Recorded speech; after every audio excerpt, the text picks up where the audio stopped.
So here we have the Hyundai i10 on a 19 plate. I'm going to start off by showing you around the outside of the car, and then we'll hop in and run through some controls on the inside.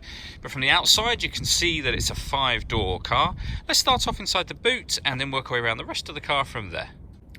So as we approach the boot, you'll see we've got a 60/40 split folding rear seat, and given the size of the car, a decent amount of boot space as it's quite a deep boot. Okay, so we're just going to head back round to the front of the car and then we'll jump in and run through some controls. But now that we've done a full circle of it, you can see it's in excellent condition the whole way round. Just briefly before we climb in, I think it's well worth seeing the interior from this exterior point of view. There's plenty to run through on the dashboard, so let's hop in and we'll do that now. Okay, so now that we're inside the car, we're going to start with the dials. On the left-hand side, we have the rev counter, we have the speedometer in the middle, and on the right-hand side, the fuel gauge and coolant temperature gauge.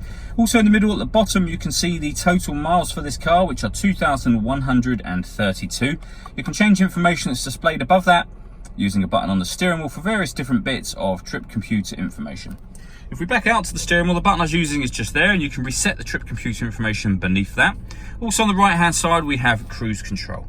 Over on the left, we have the stereo controls and the ability to answer and end phone calls. That is, of course, once you paired your phone up.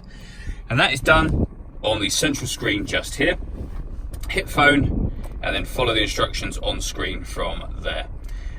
So yeah, you can cancel or you can add a new phone. We're going to cancel for the time being. When it comes to radio, this car's got DAB, FM and AM. And if you want to listen to your own music, you can do. There's nothing connected at the moment, but you've got USB and auxiliary inputs.